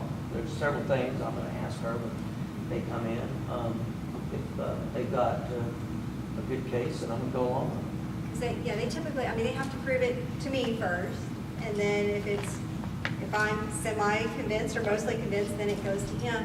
But we have a screening process. We modified our screening process, our interview process, and it's in a scoring system. And if you have any level teacher experience and they score in the 20s on our screening instrument, and you make a recommendation, I'm going to question that. I'm going to say you had 400 employee or applicants that scored 38 to 40, which is our highest. Why did you choose this person? So that we are getting the best qualified person, the best quality person, and not just, it's my child's soccer coach's sister's brother. We want to make sure that it's the quality, and we try and preach to our principals that you're hiring for the district, you're not hiring for your campus. And we don't want to hear that, well, they're not really the best fit for third grade. I wouldn't put them anywhere above third grade, but I want them in third grade and I know them and I can give them the support. Well, if numbers come in next year and there's a reduction at that campus, then that teacher may go to fifth grade and have to go to fifth grade at another campus.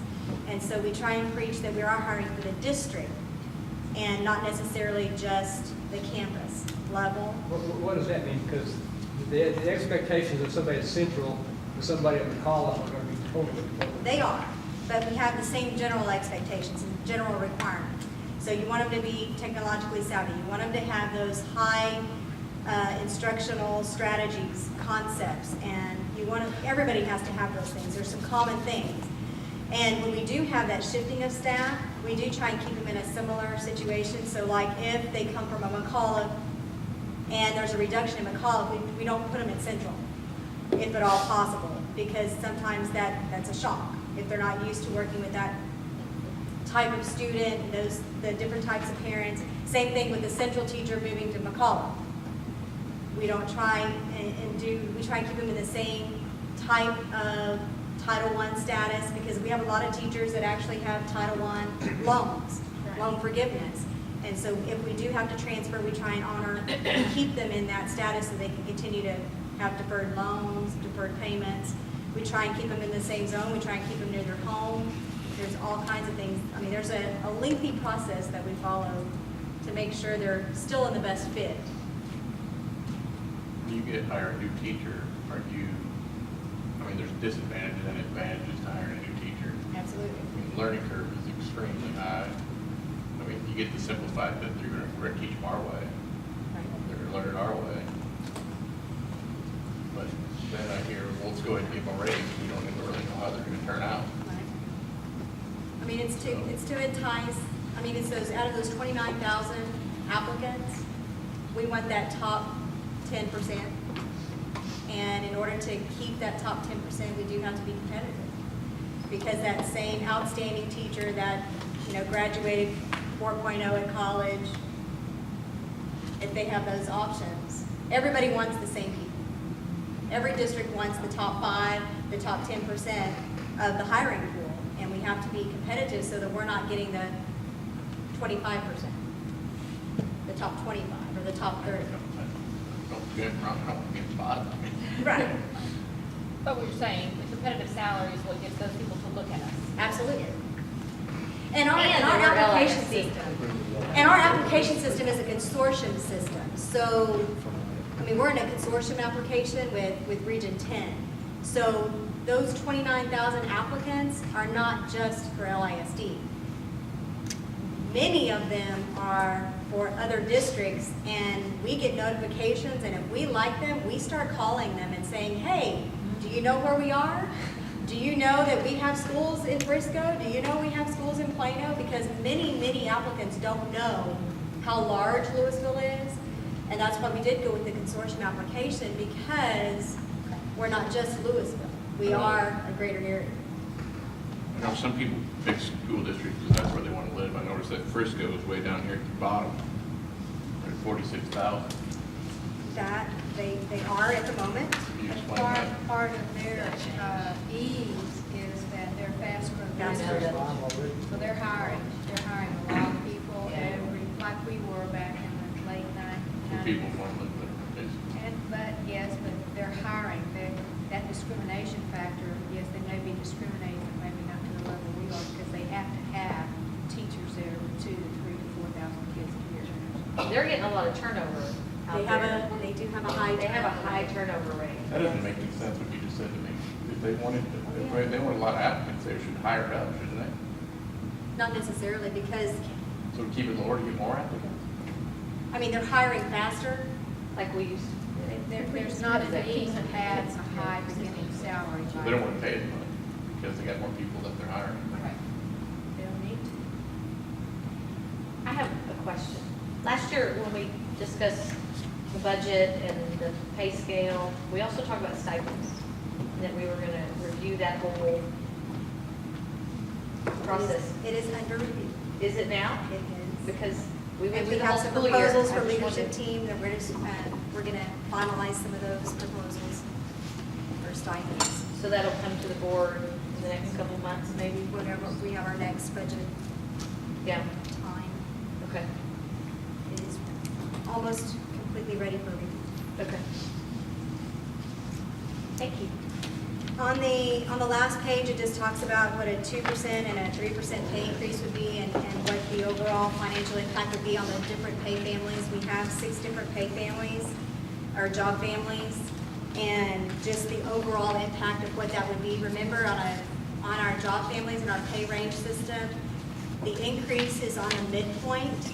We did a lot of explanation last year, and still this year trying to help people understand that the pay increase is based on the midpoint.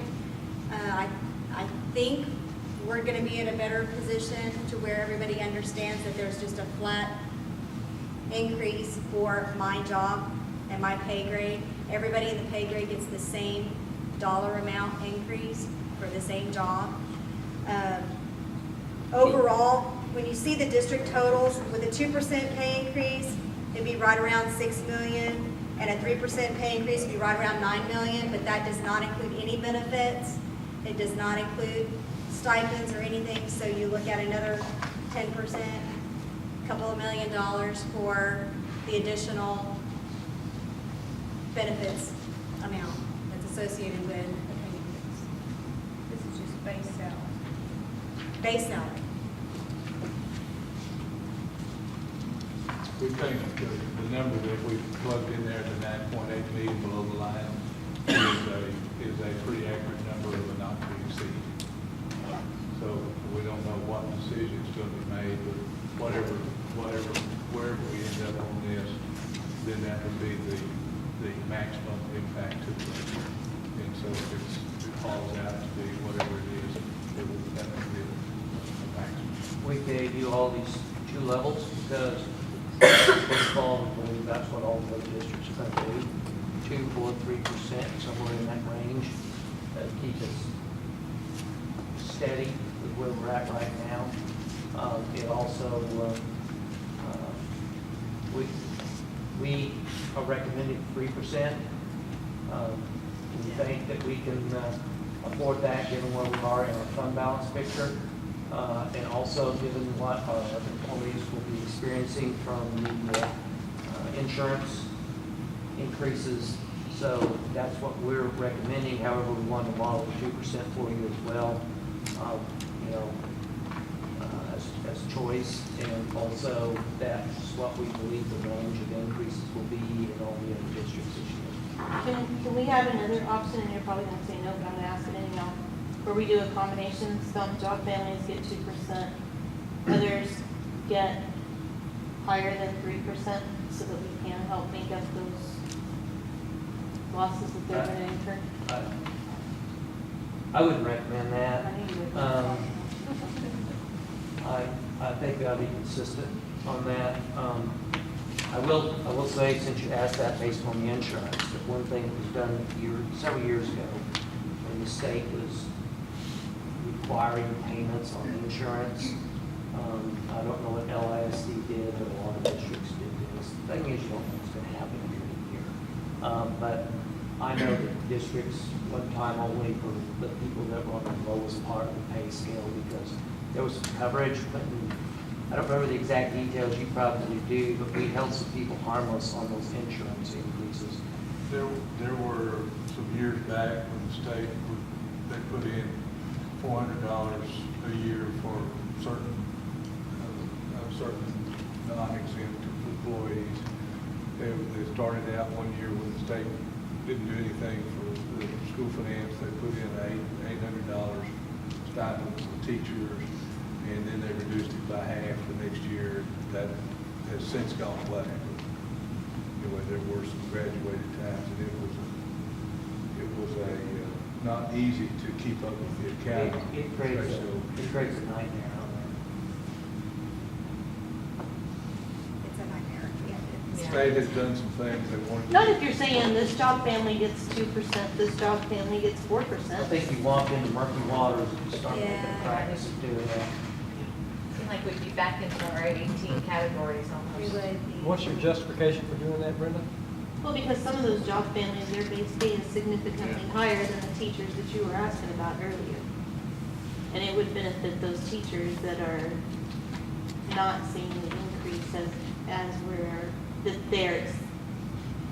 not that they're expecting, but it kind of follows the same lines you're talking about. Those teachers that have been with us 5 to 15 years aren't seeing the big increases, and because we're moving that pay range up. So I was just trying to find a compromise Well, to somebody fill that's that making, gap. there was the example of somebody's making $50,000 versus $150,000. There's a big difference between 50 and 100, you're right. That pay increase versus what we're increasing their insurance is a huge difference. Yes, that's exactly where I Not was that they thinking. don't deserve it, but there's a Right. huge gap there. We So I was start trying making to pay close some gap. decisions based on that sort of thing. I mean, that, yeah. Big issues in the district. That's exactly what I was thinking, Mark, trying to close some of that gap. What's the issues? I don't think you should put different groups in the district that do their job and that are needed in those positions and been selected for those positions and they're important to the district.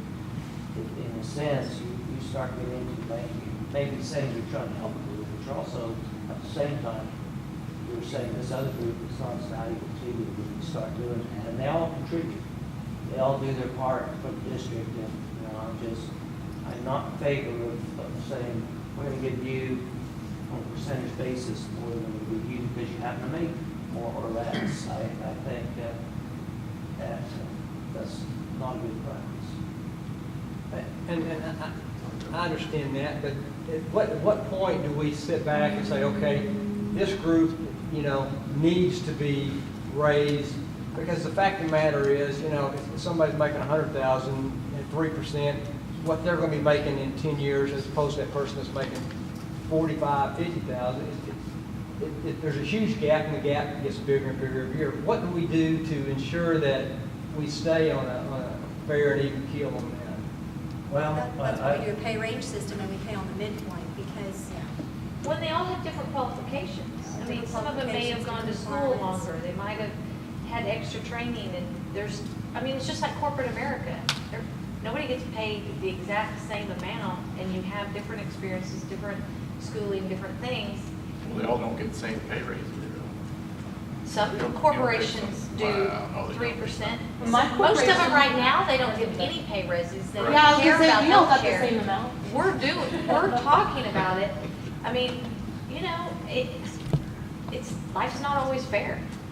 And I don't mean that cruel, but you can't do that. I just see a can of worms that, Just for morale, you want everybody's worth the same pay increase in whatever Right. the family is. I mean, just, you don't want to say this job family is worth the 3% and this one's worth the 1%. Yeah, just. yeah. Just for You morale when you just gone through purposes. graduation, It'd be and you have a hard. high school principal, most people don't want to do that job. And there's one of them, and, you know, yeah, they do more, because they should. I don't think as board, we, you know, at governance level, we need to be saying, we're not going to give you as much money because you're making more, or as much of a raise, because that person running that school should be making more.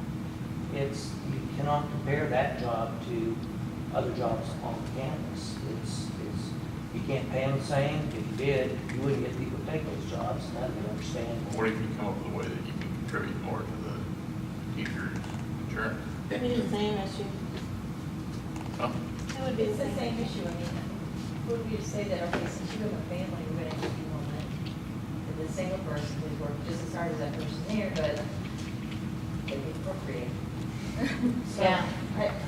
That's getting back to where they used to pay a man more because he had a family, and a single woman didn't get as much as get paid. That's just not rational. You have to go by what they do in their job, not by what their family situation is, as much as you want, because then you might as well just turn it to financial I question. didn't say anything about family, I said contribute more.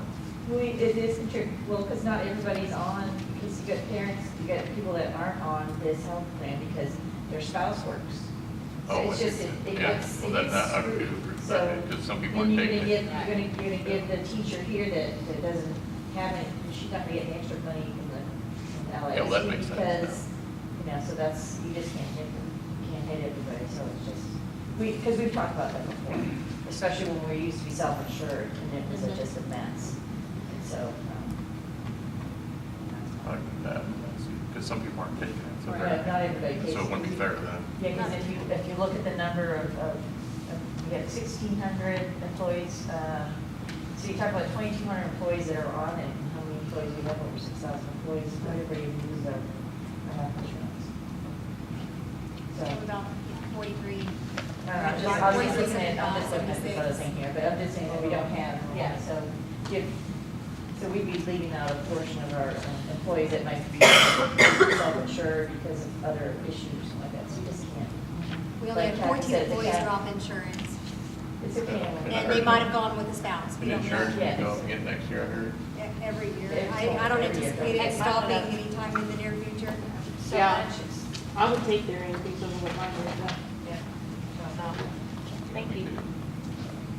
One of the things you asked about was how do you keep this on a systematic basis? And the reason for going through a school board association salary study was to try to do a market-driven system that incorporated those differences in those pay families and looked at those exact things that you're asking about. And when they give you when it made the recommendations to you that you may recall a year ago, to look at that those kinds of differences in those pay groups.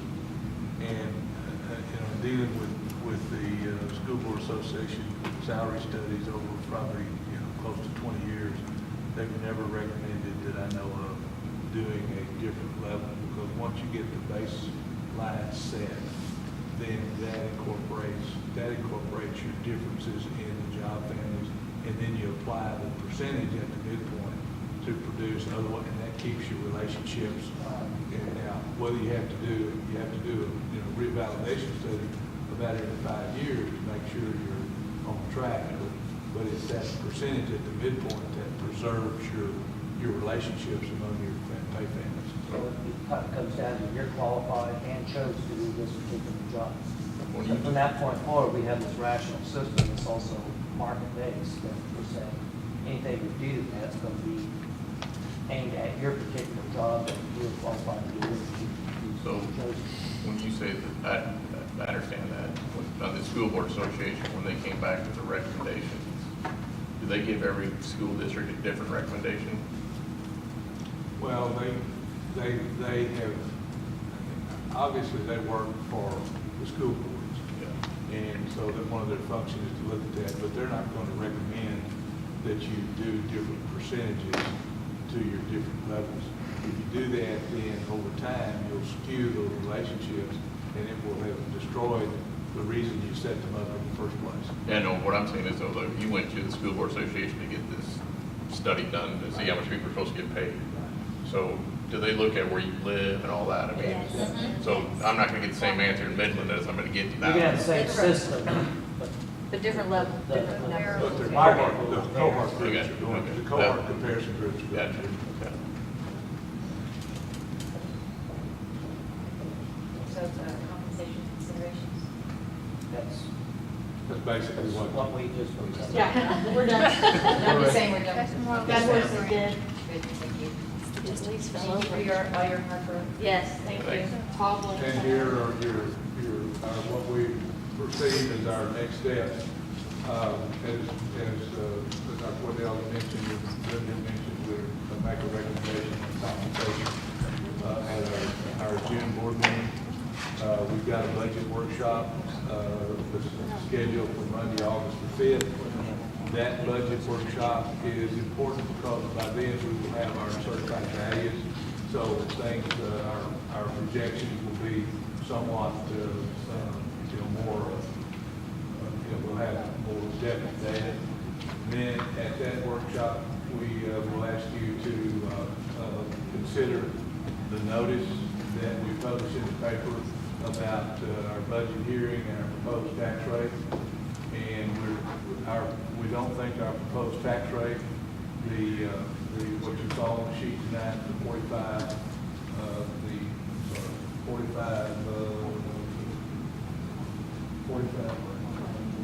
45.12 plus $1.04, which would be $1.49.12, but that would be a maximum rate, and we really would think that will probably decrease slightly.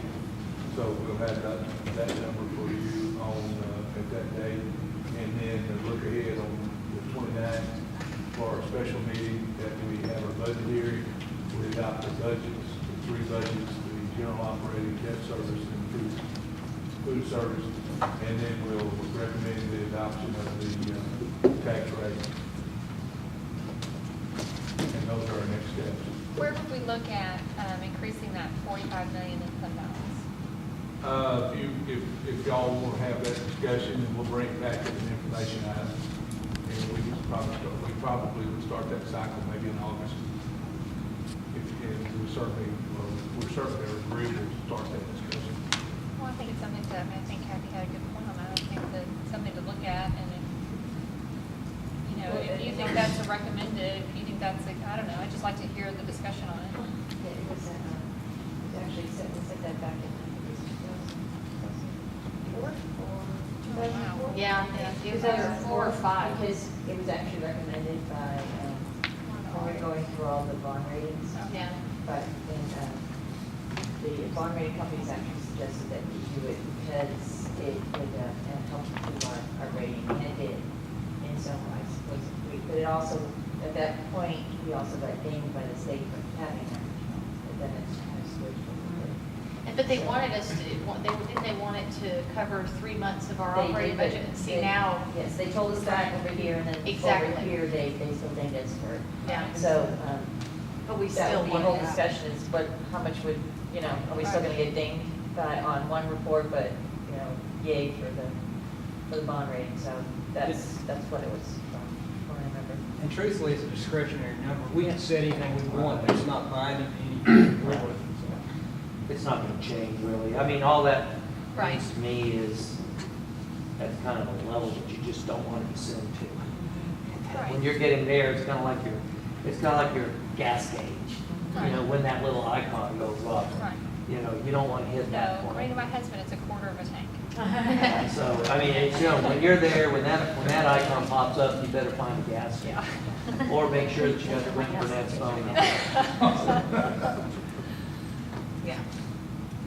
Are you speaking from experience? Yeah, I am. I ran out of gas leaving Kilo one day, and thankfully, I got home. That's quick. funny. And it just helped me out twice, battery. and gas. Wow. When we have the budget workshop, can we also discuss like the 1 to X implementation and that impact impact on our budget and what that looks like moving forward. Does that make sense? Are you ready? Oh, look at that. Wow, that's super. Whoa. Wow. Gee, Trish. Transition, that's pretty good. All right. You want a break? We can take No, we didn't. it. No. Yeah. What we want to do is give you a real quick update. We've made a few little changes on, based on, we did it this year, you know, we had some model, what we call model or pilot campuses, and we've done a fairly extensive